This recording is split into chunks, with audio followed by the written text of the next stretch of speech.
नमस्कार, मी पंजाब डक. आज आहे 16 जून 2026. शेतकऱ्याचे फोन आले की वारं कधी बंद होणार आहे. तर तुम्हाला सांगतो, काही ठिकाणी 18 तारखेला वारं बंद होईल, कुठं 19 तारखेला बंद होईल, कुठं 20 तारखेला आणि काही ठिकाणी 21 तारखेला. जिथं लवकर बंद होईल पाऊस तिथं लवकर पाऊस येईल, जिथं वारं एक दिवस उशिरा गेलं तर तिथं एक दिवस उशिरा पाऊस येईल. पण राज्यामध्ये मात्र जूनच्या शेवटच्या आठवड्यात मात्र 21 जून ते 30 जून दरम्यान पाऊस येणार आहे आणि त्यामध्ये शेतकऱ्याच्या पेरण्या देखील सुरू होतील, म्हणून हा अंदाज सर्व शेतकऱ्यांनी लक्षात घ्यायचा.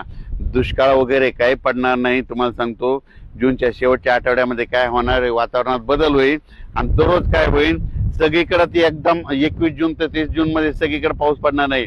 काही ठिकाणी 21 जूनला येईल, कुठं 22ला, कुठं 23, 24, 25, 26, 27, 28 दररोज वेगवेगळ्या भागात पाऊस पडेल. मग पूर्व विदर्भ, पश्चिम विदर्भ, दक्षिण महाराष्ट्र, उत्तर महाराष्ट्र, कोकणपट्टी, खानदेश, मराठवाडा सगळीकडे ह्या 21 ते 30 मध्ये पाऊस पडेल आणि ज्या ठिकाणी चांगला पाऊस पडेल त्या शेतकऱ्यांच्या पेरण्या होतील, म्हणून हा अंदाज सर्व शेतकऱ्यांनी लक्षात घ्यायचा. दुष्काळ वगैरे काही पडणार नाही.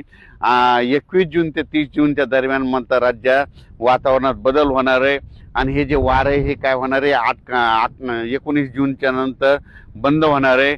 काही ठिकाणी 20 जूनला बंद होईल आणि हे वारं बंद झाल्याच्या नंतर परत पावसाचं वातावरण तयार होणार आहे, म्हणून हा अंदाज लक्षात घ्यायचा. दुष्काळ वगैरे काही पडणार नाही. मात्र